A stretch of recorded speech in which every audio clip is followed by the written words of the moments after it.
You say you're fine, but I can see right through. You're holding your secrets for way too long. This can't keep going on. With every lie, they keep on hurting you, getting away with everything they do. This can't keep going on. No, we're gonna find them, and I'm gonna fight for you. They better start hiding.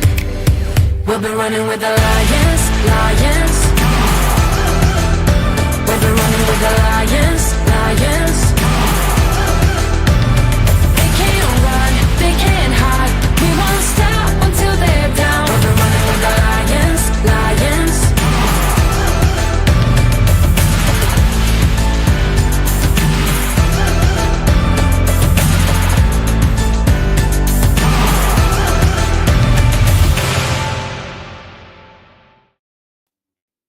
Hello, everyone. Happy Sunday, and welcome to another episode of Gloves Off.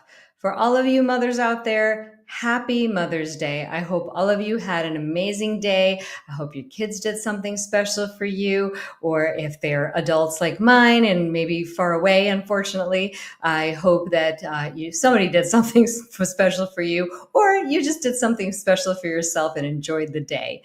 So for those of you who are new here, this is Gloves Off, and this is not just a show. It's a platform for bold truth-telling, for disruption, as well as fierce clarity.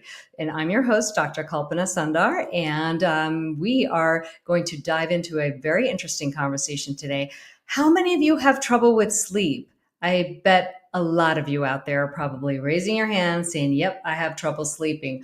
Well, you're not alone, because there are millions of people in just the United States alone who struggle with sleep. So that's why I'm really excited to be diving into this conversation with Henry Q. It's such an easy name, but I don't know how or why, but I try to mess it up every single time. So he is really passionate about sleep, and he wants to help people sleep better and dream. And we're really going to dive deep into how sleep can either positively impact our life or negatively impact our life. But before we get into all of that, I'd like to introduce my sponsor, Jeremy Meineke. And as you can see, he's a personal trainer, and I've been working with him for, I think it's been maybe 6 weeks, 7 weeks, something like that. So he's obviously very, very strong, and I am trying to get my guns to be, well, almost as big as that. Maybe not quite, but whatever. We're getting there. But I am getting so much stronger. I have to say that I'm really impressed with how much weight that I've been able to lift, and I just didn't think I was capable. So it just goes to show you we all have some limiting beliefs, unfortunately. So he is a personal trainer, does virtual sessions as well. So if you want to book a call, you can always book a call with him. Let me actually put that back on there. I took it off too quickly. There you go. You can scan the QR code, and that will give you access. And he's doing some free consultations, like a 15-minute call, to see what people are interested in. And then also we have elevated CPA accountants, because if you have a small business and you don't have an accountant, I'm sorry, but you may really want to think about getting one. I don't know what I'd be doing if I had to worry about taxes and all that. Not fun at all.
So, I'm really excited to dive into this conversation with Henry Q. So, he's a board certified dental sleep specialist, but on the side, he actually he loves comedy. It's something that I know about him, but also he's very interested in personal development and nutrition. So, I think it's no surprise that I'm already always drawn to people who are interested in those things. So, without further ado, let's get him on camera.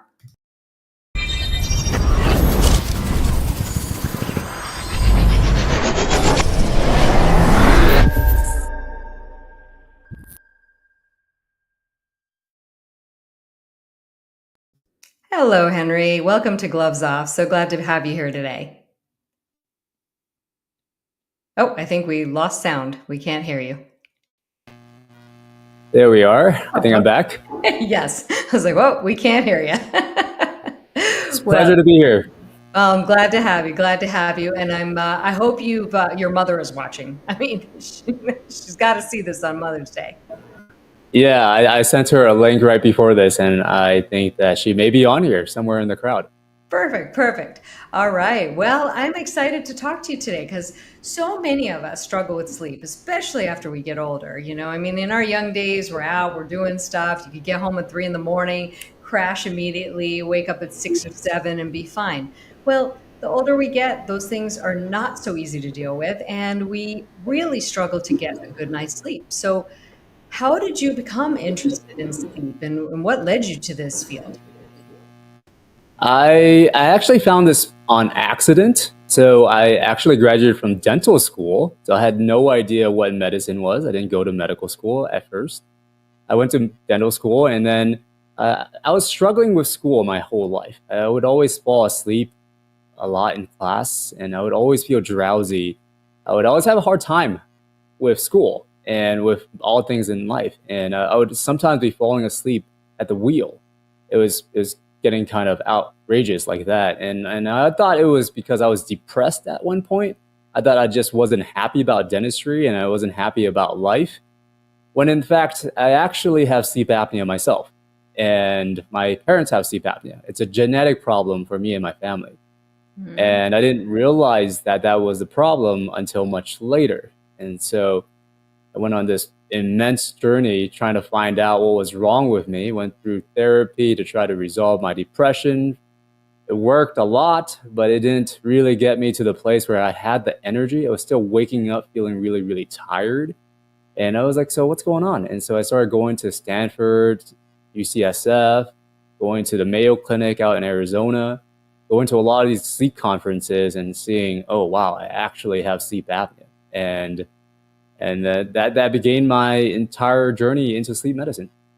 Oh, that is so interesting. So, just for the audience out there, because I'm a board certified ear, nose, and throat physician and I did surgery for sleep apnea, I just want to explain to the viewers out there that there's central sleep apnea, where our brain doesn't, tell our bodies to breathe while we're sleeping. And then there's obstructive sleep apnea. So, then there's some sort of blockage, some sort of anatomical blockage that prevents people from getting a good night's sleep. So, that being said, Henry, what type of sleep apnea do you have? I have obstructive sleep apnea. Okay. You don't So have mine, the classic bill for that. I'm as healthy as I can be. I just optimize as many things I can do, and just on the checklist. Like, all right, are my nutrition good? Is my vitamins good? Is my vitamin D good? Cholesterol good? Went down the whole list, and I couldn't figure it out. I was still feeling tired when I woke up.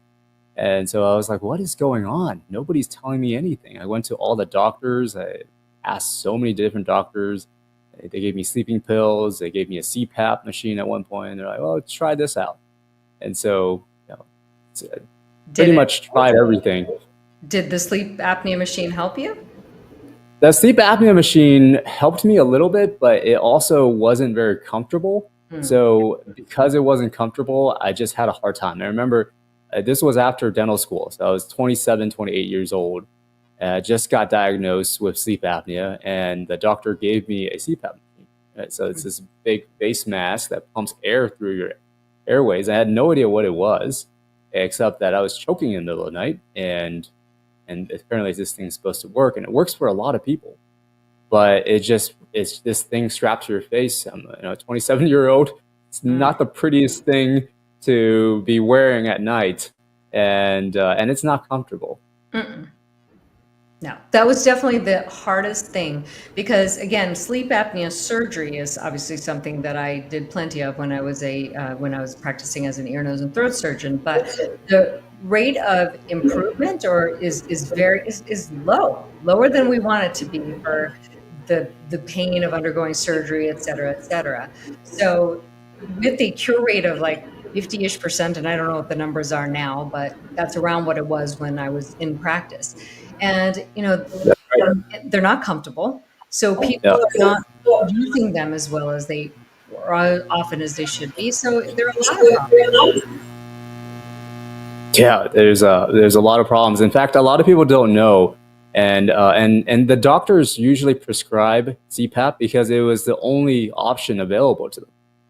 It was either CPAP or surgery, and a lot of people don't want a surgery. And like you said, a lot of the surgeries don't work very well, and so CPAP was the only option. And so many doctors don't really explain the side effects of using CPAP therapy because it's technically still the only option. It's like, hey, like if smoking cigarettes would save your life, you gotta smoke cigarettes. Yeah. No, thank you. So, but did you have an anatomical obstruction? I mean, because again, in ENT, we'd always look at the areas of possible obstruction to see where the problems were: nose, tonsils, base of tongue.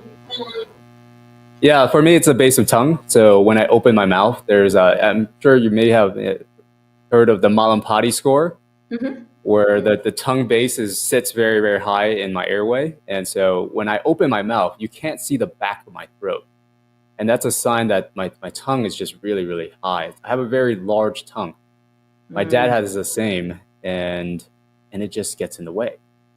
And there are procedures where we can reduce the size of the back of the tongue. Very uncomfortable for patients, number one. And there is a risk of swelling and having airway issues after that surgery. Yeah. So, yeah, so that's really interesting. So, how did this lead you to develop something else, another option? Yeah, so I ended up developing a mouthpiece. So I was like, well, the CPAP is essentially opening up our airway by like just blowing air past our airway and just forcefully opening the airway. And so somehow, lucky for me as a dentist, I started talking to other sleep doctors, and they're like, "Hey, you're actually perfectly poised to deliver this kind of therapy that naturally stretches open the airway without a CPAP." And I was a little bit skeptical at first. I was like, well, like, is this another dental gadget that's just gonna, everybody's gonna throw away? Everybody throws away their night guard and never uses it. So I was like, well, this is kind of difficult because people can have a hard time wearing something in their mouth. And I was like, well, all right, I'll try it. And so I went to the Mayo Clinic out in Arizona, and I started doing schooling on this. I started looking to the research, and I was like, whoa, this is actually an incredible treatment. And for about 25 years, the treatment options and the technology around the mouthpieces was pretty bad. It was this mouthpiece with all this metal hinged on it, and it was just this giant thing in the mouth, and it wasn't comfortable. So no wonder nobody heard about it, and anybody who was doing it back then had a horrible time. And so nowadays we started seeing advancements in the technology, and we started developing this much, much smaller mouthpiece. It's so much thinner. It's very, very small. It's not attached, so you can open your mouth, and it's a whole lot more comfortable and very, very effective. What do you mean it's non-attached? So before, there were mouthpieces that were your mouth would have to be wired shut. Basically, your mouth would be like tied shut, and you can't open your mouth in the middle of the night. Good And Lord. so I tried those and they are very uncomfortable. And so it's makes sense why they weren't used for a long time. Yeah, I mean, really, anything that has to do with, sealing your mouth shut seems very nerve-wracking to me. Yeah, What if your nose gets clogged? Then you have no way to breathe. It's just no. exactly. Yeah, yeah. Have you heard of all the fad around the mouth taping recently? It's Oh all over no. the internet. Oh God. No. There's so much mouth taping all over the internet, and there's influencers where like they're all fitness guys, and they're just like, oh, look at me, I've got mouth tape right before bed, Why and they're like, oh, this is super healthy for you, but why do they think it's super healthy? That is crazy. in some ways, mouth tape can help Oh, because if if we open our mouths, we can dry our mouths out. true. So if we have a dry airway, then that's not good for you. It's Hmm. one thing that is verifiable. If our mouth opens in the middle of the night, the apneic events or sleep apnea becomes worse. So some people may not have sleep apnea, but in the instance where some days they open their mouth and their mouth hangs open, they may have sleep apnea. You see Mm. people snoring with their mouth open, but then when they close their mouth, they're no longer snoring. So there is some good effects with mouth taping, but at the same time, if you have an obstruction in the back of your throat and you're Mhm. sealing up the front of the throat, you literally can't breathe anymore. And especially if you have any kind of congestion, then your ability to take in oxygen is significantly reduced, and that's not 100%. good. And I mean, I am just shocked because as an ear, nose, and throat surgeon, I mean, we are the protectors of the airway. I mean, when there's an unstable airway, they called us. So just the idea of cutting off an airway source at all is just foreign to me. Whoa, what? Yeah, yeah, yeah, yeah. Yes, because anything can happen, and it's nice to have that other way to get air just in case. So that's Exactly. Yeah. pretty crazy. So you don't have a, so what does the device look like? If you can describe it to us, the one that you're using now. Or you have it with you? I have one with me right now, so this is Okay. the one I use at home. Okay. So very small, comes Yeah, out really in small. two pieces.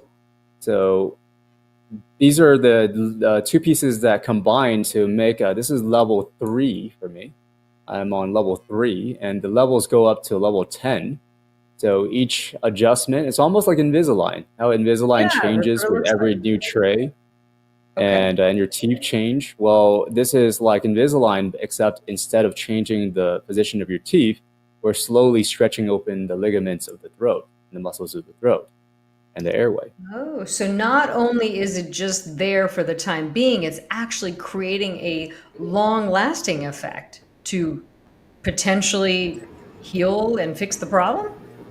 Yeah, yeah, yeah. There's some people who are able to wear it, and then after about a week or two after, they have permanent effects.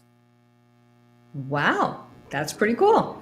Okay. And then you started, I assume, on one when you first started, level one, Yeah, and was comfortable. Is it comfortable to go up? How quickly can you go up, or is there a certain length of time? we go up one level every 2 weeks, and we can go faster, but I prefer not to, primarily because there are nerves, as you know, in the face, and Mhm, especially in the jaw, right here in the facial nerve, right in front of the TMJ is a bundle of nerves mhm. responsible for the entire face. You can get like a paralysis in the face, real pain in the face, a lot of problems coming out from that nerve. And protruding the lower jaw, stretching the airway out, pushes against that nerve bundle sometimes. Mm. And so we want to go very, very slow because if we get any kind of inflammation, I need to know about it and I need to micro adjust the appliance so that we get out of the way. So it's almost like we're trying to dodge that bundle of nerves and really try not to aggravate the jaw while we're pushing and opening things up. Okay. So how quickly can patients expect to have an improvement? Within the first month, we get people coming back within the first month and they're like, oh, yeah, like things they see are like, a lot of people with sleep apnea, they wake up in the middle of the night to go to the bathroom. Hmm. They're constantly tossing and turning. And so some people come in a month later and they're like, well, I'm sleeping again. I'm dreaming again. I'm staying asleep.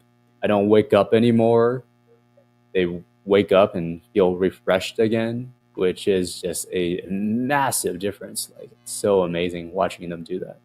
Oh, that's really amazing. And also just to talk about the dreaming for a second, obviously people need to be in REM sleep to get into that dream state. Now, I know a Hmm. lot of people probably dream but don't remember it. I mean, I'm sure I dream and I don't remember half of them. Sometimes I wake up and have some kind of quick memory of it, but then it's gone. But the reality is we have to get into a deep enough portion of our sleep where we actually dream to feel restful at night. So that's so important. And I don't remember the actual amount of time we need to spend in REM sleep, but you probably know that. I don't remember. Yeah, 20 to 30%. Okay, that's why I was like, I thought it was around 20%, but I couldn't remember. So yeah, it makes a huge difference. So people are feeling rested within 1 month of using this device. Yeah, yeah, yeah. Some people could be a little harder. Sometimes it takes like 6 months to really, for the severe cases, 6 months to a year for Hmm. things to really set in and for the body to readapt to feeling good again, especially if there's a lot else going on. As we know, like the heart has a lot to do with the sleep too. Hmm. And people who have sleep apnea start to develop heart issues. In Yep. fact, like heart attacks, cardiovascular problems are one of the main side effects of sleep apnea. High blood pressure alongside of that, and so some people start having arrhythmias or heart dysfunctions as they have long-term sleep apnea that hasn't been resolved. And so we may treat the sleep apnea, but they still might be getting poor sleep, and we start asking why that's happening. And so once we resolve the blockage, the obstruction in the airway, they're breathing again. We test it, they're breathing again. Then we start wondering what else is going on. And so we had this patient that came in and we resolved her sleep apnea. And she still had a hard time sleeping. She was still feeling anxious. She was feeling a lot of stress. And I sent her out to the cardiologist, and they found out that she was 2 or 3 weeks away from a heart attack. And it was because her arteries had become super, super small and constricted because her heart had a hard time getting oxygen for Mm. many, many years. Yeah. And so that eventually that heart problem, she didn't feel it at the time, but that was causing her to have poor sleep also. Because Hmm. when the heart is stressed out, your body doesn't know it, your mind doesn't know it, but you just feel off and stressed Right. out. And tired and fatigued and all those things could be heart symptoms too. So Yeah. there often are a myriad of symptoms that can be from multiple different things that are very likely related. The other one big ramification of sleep apnea is also weight gain. And you don't have that, but a lot of people do. Either they Hmm. gain the weight first and develop sleep apnea, or Right. they have sleep apnea and they gain weight after, because typically there is a correlation of when they're tired, they make poor food choices, they don't have the Hmm. energy to exercise, and all of those things go hand in hand and then perpetuate this poor health. Absolutely, absolutely. And if we dive into the biology of it all, and this is some nerdy stuff. Like, I love getting into the nerdy stuff.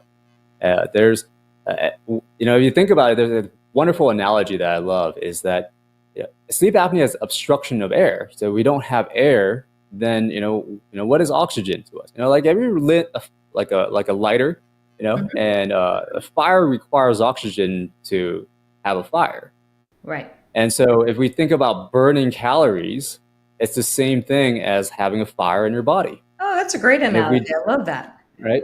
And so if we don't have oxygen in our body, then the fire inside our body gets dampened. Hmm. And so we see people with what we call metabolic syndrome, Hmm. and that's basically the cells in the entire body basically slow down because there's no oxygen. And when they slow down, the metabolism comes down, and the base rate of burning of calories in the body just drastically drops Hmm. because there's just and people feel that because when you feel sluggish, that's what's going on. When your body's feeling tired, it's Hmm. because your whole body is like lowering the amount of fuel that it wants to use because it's just not able to burn it, not able to use it. it's stressed out.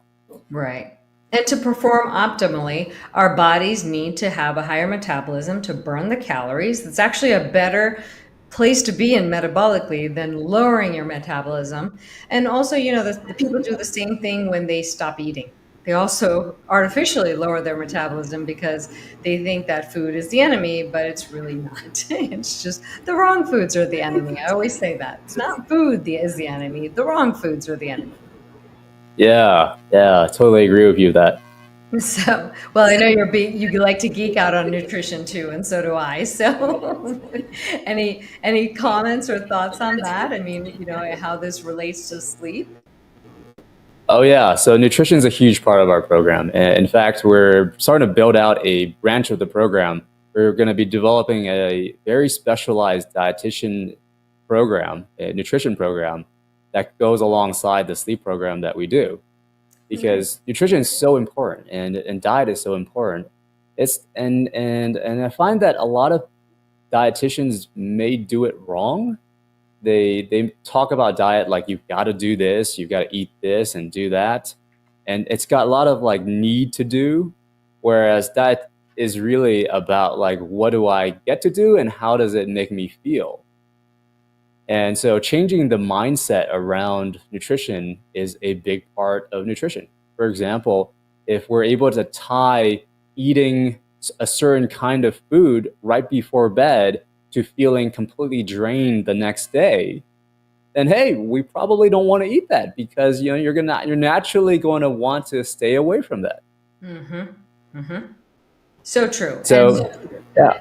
When it comes to nutrition, I love that what you're talking about with mindset, because I think it's the same thing with exercise and probably with anything we do. If we change it from we have to we get to, it's amazing how that can. I love working out. So I don't think of it as a chore at all. It's something that I'm grateful to be able to do. I love that at my age I'm as fit as I am and have no health issues, and I'm grateful for that. But I think you can also look at it like, oh, I don't want to do it, but I really enjoy it. And if you can find a way or find something you enjoy that you can do. And I think the same goes with eating. Find a way to work it into your lifestyle so that you can be healthy. Whenever we get a lot of patients who are pretty heavy because weight gain is another thing. If we gain weight in the throat, people have obstructive sleep apnea. The extra weight in the throat collapses the airway. The airway is like this tiny, small straw, and it's pliable, so it just gets squashed. And so a lot of these patients have a hard time exercising. Tell them to exercise, or some of them have a hard time walking. They're like out of breath all the time. Yeah. You imagine these people, they have poor sleep and they may now have so much weight and extra cardiovascular problems that they have a really hard time exercising. And so I always believe that that diet and not eating is a whole lot easier than exercising for a lot of people. And so even like you and I have the privilege to be fit and be able to enjoy our exercise, but a lot of people actually are not even able to enjoy the exercise. It's so difficult for them. The challenge is so high, right? So what we tend to do with those people is we go on a program where we begin to stop eating, and that, like, if you look at the calories burned per day if you stop eating, right? If we eat just 3 meals a day, that's like 2,000 on average calories. And so we don't eat 3 meals a day. That's burning 3,000 to 2,000 calories. And so, like, if we look at the treadmill, it's like when we run like 3 miles, that's like 150 calories, right? That's ridiculous. So, yeah. Yeah. So if you stop eating for one day, you're running a marathon. So literally people are just not eating, or are they just drinking water, or how do you have it's I like a little fast. We begin with a slow fast. You can stop eating one breakfast a day, and then we can extend that into an extended fast. Stop eating lunch and breakfast, and then one day on a weekend, just don't eat the whole day if you can. And it works really, really well.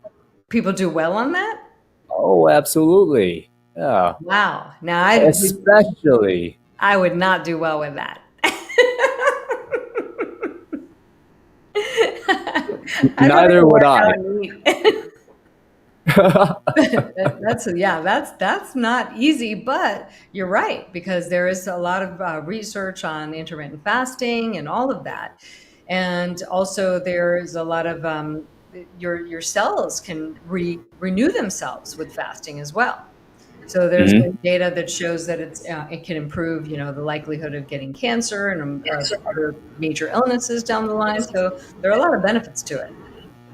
Absolutely. Yeah, there's a good amount of therapy for cancer is to stop eating completely Yeah. and just completely fast. It starves the cancer cells and kills them.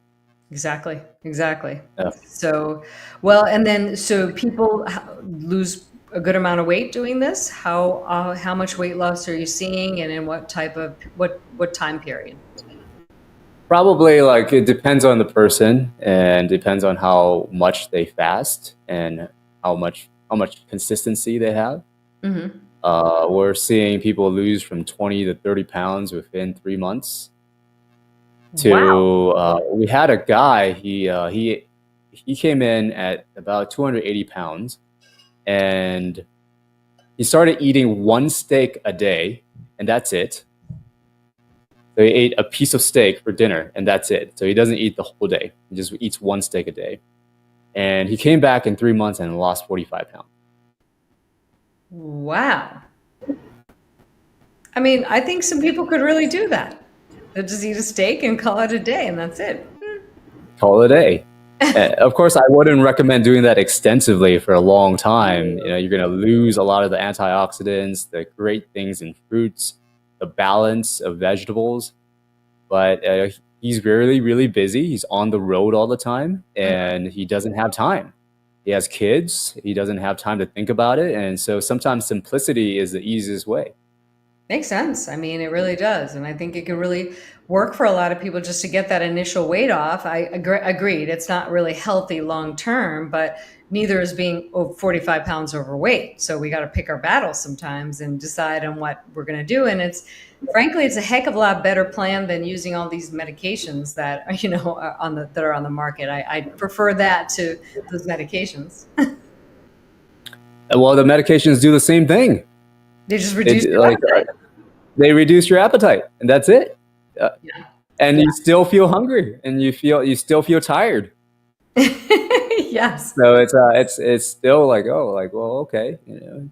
Do you have people that lose weight and then don't need a device at all? Most people who have a sleep apnea issue tend to need something for life. Okay. Usually, people who have sleep apnea are in their 40s, 50s, 60s. Hmm. So, age is also something that is a huge contributing factor to sleep apnea. The Right. cartilage, the muscles, and the throat start to break down as we Yeah. age, and so Become it more starts flaccid. to Everything is just yeah, starts to deteriorate.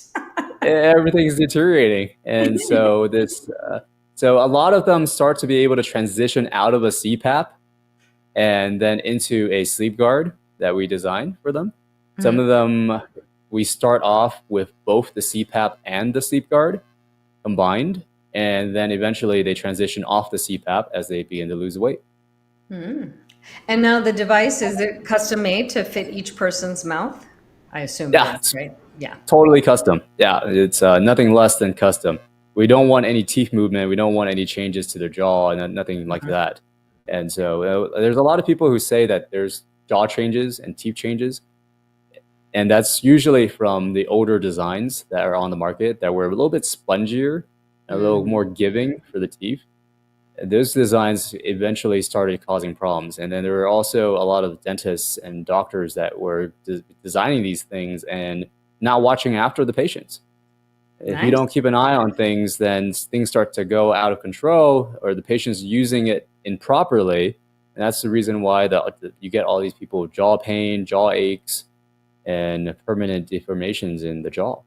Makes sense. Makes sense. Well, I mean, it's definitely very interesting. So, for people who have sleep apnea and don't want to use that machine, I think it's a great option. I'll pop up your website at the end of our episode so people can know how to contact you. But I had I wanted to switch gears for a minute because I wanted to talk Sure. a little bit more about you personally. So, what do you like to do in your spare time? I'm a builder, so I love building relationships. I love deep relationships, and especially the ones where I can feel deep down that this person's going to be around for the rest of my life.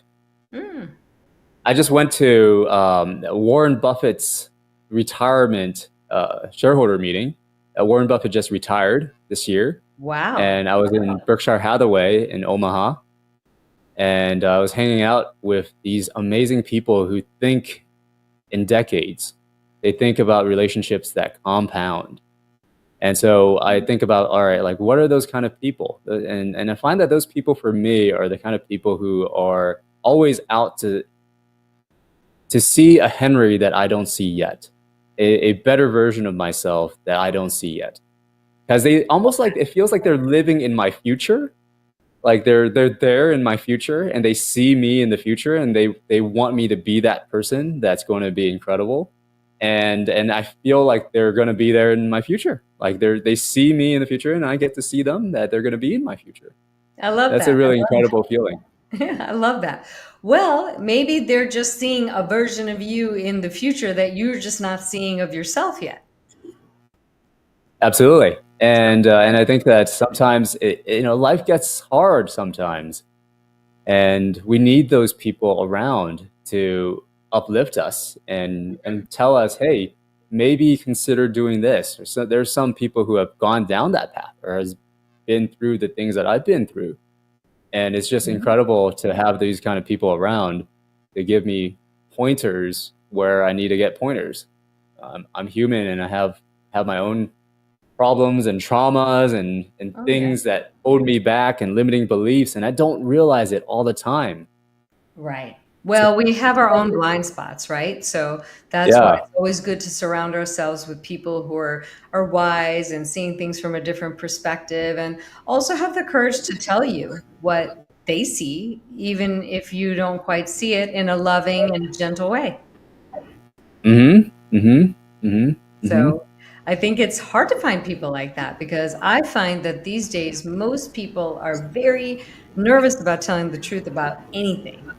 They just want to sugarcoat everything and tell all kinds of half truths and all stuff like that, which frankly drives me crazy.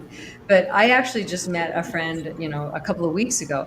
And in one of our first interactions, she said, sometimes I don't see my blind spots. So if you see anything, please just tell me. And I thought, how great is this? Because I also want to know, but most people are just too afraid to be so forthright. And I love people who are just forthright in that way.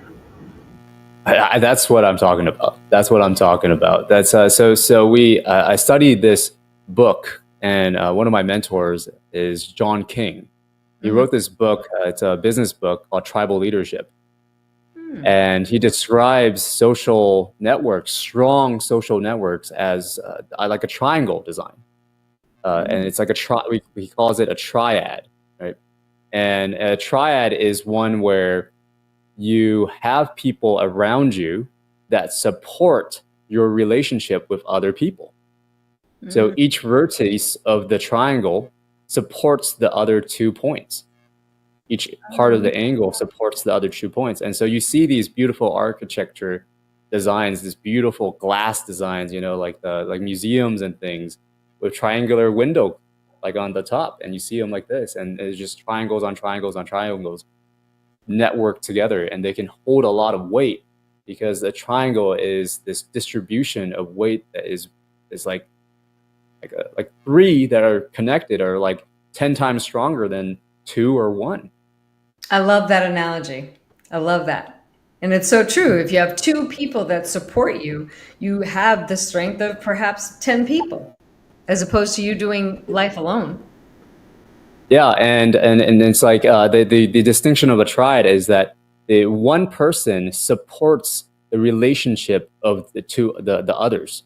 Mm-hmm. the I two love it. others. And so if the two other people are fighting about something, this person supports these two and doesn't let them break down. Now Mm-hmm. this has to happen on all sides too. So the other people have to support the others and make sure that they don't break down. Yeah.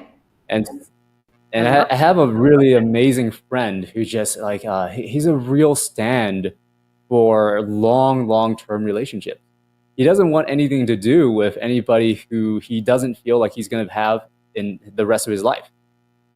And he's such an incredible person that he's willing to say stuff like that. He's like, hey, this doesn't work for me. If there's even a little bit energetically that's off, he'll tell me because he wants to know whether or not I'm going to stick around or not. He wants to know if the people I introduce to him are going to stick around in my life. So he actually tells me like, hey, look, I noticed that that person that you introduced to me has a little bit of energy, like it's a little off. And he's willing to tell me that and risk losing my relationship with him, his relationship with me. He's willing to put that on the table to make sure that the relationship between me and him are going to last 100 years. It's really great. How long have you guys been friends? We've been friends for 5 years now. Okay. Well, that's a decent amount. And, So that is great. and What I was saying is many people don't really have the ability to communicate those difficult things in a kind and decent way. And I don't really think it's about saying things, not saying things. I think it's about saying things in the right way where it could be received with kindness and compassion, not to be belittle somebody the intention matters a lot. mm-hmm, mm-hmm, So I think mm-hmm. that completely makes a difference. And how many times have you found that you have a friend that you just really like a lot and you meet some of their friends and you don't really connect with their friends?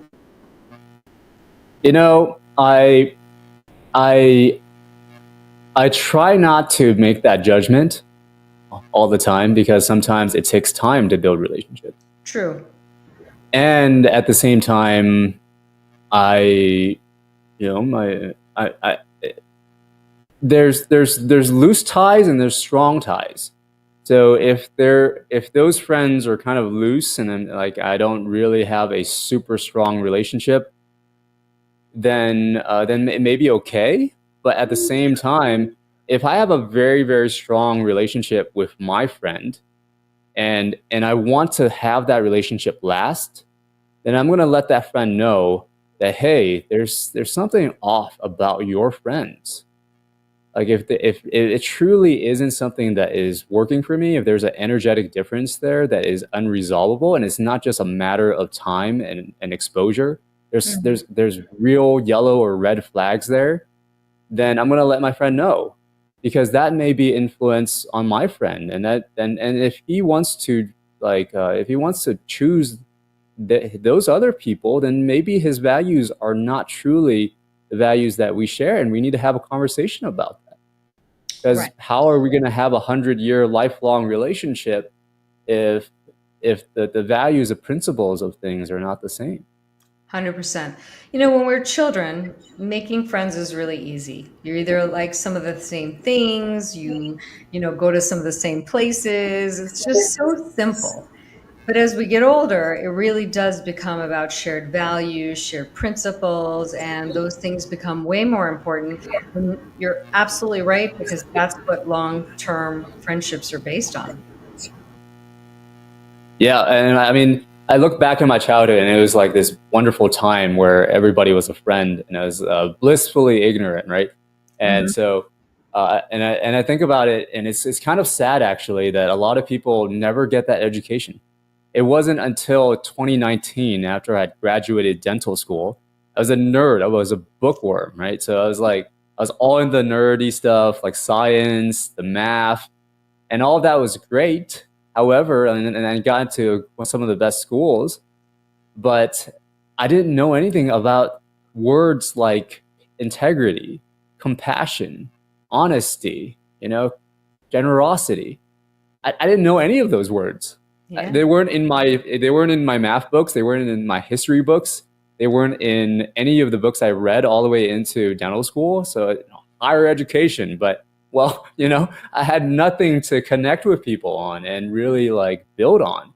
And so Right. I felt this immense level of imposter syndrome when I was graduating from one of the best schools in the nation. And I was like, well, I've got all this like prestige.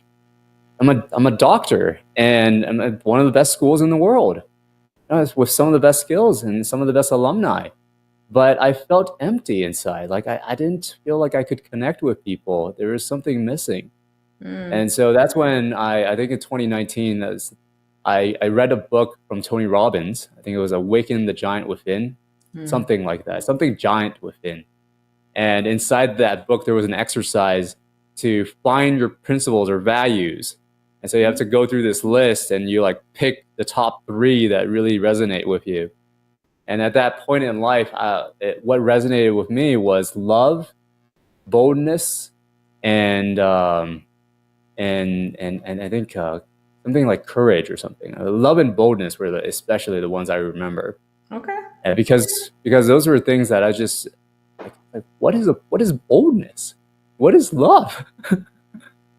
Yeah, nobody teaches you that in school, right? Nobody teaches you those things.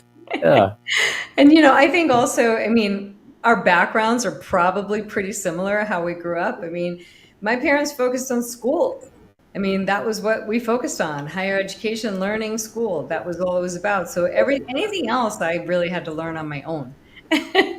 So, because that was the thing that was really very, very important to them, just grades and, getting ahead in life, having the schooling, getting the job, etc. But there's a lot more to life, like you said, because then you have all these things and then you feel incredibly empty.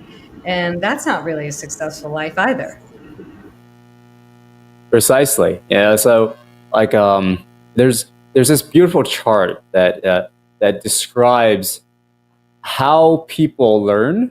It's like a hierarchy of learning, Okay. and so on the top side of this chart, people can learn routines, and then they have they can train to have routines. So like you go to school and you learn a math problem, and it's a routine. Like, oh, 1 + 1 = 2. 1 + 1 = 2. 1 + 1 = 2. And he's just like, oh yeah, that's a routine, and I remember it. I memorized it. But that specific routine is actually not tied to any purpose at all. There's no purpose in learning that routine except to perhaps be smarter than everybody else. Like for me, I was driven by like, I'm gonna be smarter than you. I'm gonna prove my parents wrong. And I was like hyper competitive, and I was like, that was the reason for me learning all the routines. But it Yeah. was not the right reason. It wasn't like actually driven from the deep down inside. And Right. so Learning or so knowing or having knowledge, but just to be competitive. exactly. And then when you're top of the world, or you're the smartest, best school, and then you're like, well, all right, where does this all go? Like it's Right. not making my relationships with people any better. Right. Yeah. Well, that's pretty cool. I mean, I love that you're not only, interested in all this helping people sleep better, dream better, improving their lives, but you're clearly into personal development, what makes a human being happy, what helps a human being feel fulfilled, the nutritional aspect of it, which is great. It feels like it's all encompassing. And then before we run out of time, I want to touch a little bit about your comedy. Because I just think that's cool. Yeah, comedy is amazing for me because it's life is sometimes life is too serious, Yeah. and and especially when I'm going through it, it's like it's kind of heavy, especially when I don't know what I'm doing and I'm doing it for the first time ever. And I think that like the best kinds of lives are the ones where we do a lot of things that we've never done before. Totally. And so it can be very heavy. And so really making fun of some of these things, finding a way to be humorous about it, and laughing more about how hilarious sometimes life can be. And I tell you what, like I had this crazy thing in my head that I was convinced that was true. absolutely convinced was true. I had it in my head that my happiness was tied to my achievement. I completely tied it. Like if I don't achieve more, I won't be happy. Mm-hmm. If I don't keep achieving, I won't be happy. Yeah. And so what I was actually saying was that I had it in my head that unless I suffered, unless I like worked hard and suffered, then I won't have the motivation to do more. Mm-hmm. So I actually, as a result of that idea in my head, I was constantly being unhappy because I actually wanted myself to be unhappy so I could do more. Yeah, that's hilarious. A lot of us really tie happiness to achievements. I did that, and I did that for years. The more I achieved, the happier I thought I was, but I wasn't happier. And eventually I just got burnt out because I was in such a hyper achieving mode. And I'm one of those people that I can really do a lot in a short period of time, but then I was in this hyper mode of doing that, and it just burnt me out. And that isn't a good place to be. So I hear what you're saying. You can get into a very negative framework like that.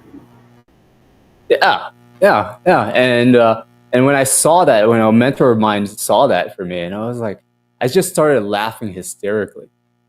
I was just like, really? I've been torturing myself because I thought that torturing myself would make me work harder. I love it. And so the moment I saw that, I was like, okay, well, what if I could be happy and achieve and still continue to work hard and still achieve a lot and still be driven? Yeah. And so from that point onwards, I decided that I'm just going to be happy. Perfect. I love it. And so it's like, Would you say that you can actually accomplish more when you're happy? I certainly can. oh, absolutely. And I didn't see that. I really didn't see that. I had never had that frame of mind. Yeah, I think I went through exactly what you're talking about, and I couldn't see that either. And now what I'm seeing in my life is the happier I am, the more I'm able to accomplish, but then it just feels joyful. It doesn't even It's just joyful. It doesn't feel like work and annoying and terrible. It feels joyful. And you're probably achieving a lot too. Yes, plenty. I would say in any given day, I'm just doing things joyfully. I concentrate on my joy. And it's amazing what starts to fall into place when you just focus on your joy. And you could still be productive. I mean, these are just all terrible, silly things we've been taught from when we were young, that we have got to work hard to accomplish it. We've got to work X amount of hours a week to be productive. I mean, you can do a lot in a lot less time, especially if you do it joyfully. That's what I've found in my life. Yeah. To find the joy in converting the hard work into joy. That's been my journey. Yeah. You know, and it's really doable. I have to say that I've gotten to the point where I just joyfully work throughout the day. And the next thing you know, I'm like, I can't believe I got more things done than I even had on my list. I mean, I got things done that I was supposed to do next week. You know, and that's a great feeling. That is a phenomenal feeling. Yeah. And I want to put something in here, right here, because we're talking about joy. Mm-hmm. So in the world of sleep, most people sleep to live. They work hard, and they're all stressed out by the end of the day, and they jump in the bed and then they say, sleep. If sleep was a friend or a partner, they would be, well, you sleep, take out the garbage for me, take out all my stress so that I can work again tomorrow. So they sleep to live. Yeah. When the reality is, you really should be living to sleep. See, when we live joyfully and we live our entire day as if respecting the sleep at the end of the day, we prepare the entire day. Every moment of the day, we look to create ease. We look to create joy. So that when we go to bed, we tell bedtime stories, beautiful bedtime stories to our lady sleep or our partner sleep. I love it. And that partner will come back and give you 1,000-fold back. Oh, I love it. Your I think that is that partner will give you like your dreams, everything you want. you heard it, everybody. I think that's the perfect note to end on, especially so like just really be mindful of joy and living to sleep. I love it. Well, Live to sleep. it has been such a pleasure having you on here today. It's been informative and joyful, really. So, so thank you so much for Yeah, joining us on this Mother's Day. And I hope that your mother enjoyed watching and you have a fabulous evening. pleasure. Great to have you. Bye. Yeah. Bye bye. Well, I hope you guys enjoyed that. Obviously, we've got lots of information about how to handle our sleep issues now and different perspectives and different ways to live our life. I always love when our guests share those kinds of information with us. So, next week, I'm actually going to be interviewing Jeremy. No, actually, next week is Dr. Chopra, actually. So, I got all of my people mixed up. So, he is a Harvard trained hepatologist, and he actually talks about joy and happiness too. So, there's a lot of joy and happiness themes going on this show. And then just one last shameless plug. If you haven't subscribed to my YouTube channel, it helps if I have the YouTube channel information on there. There we go. The QR code, go ahead and subscribe if you wouldn't mind. And if you know anybody else who would enjoy watching the show, please have them tune in next week. So until next week, happy Sunday, everybody, and happy Mother's Day to all of you mothers out there. Good night.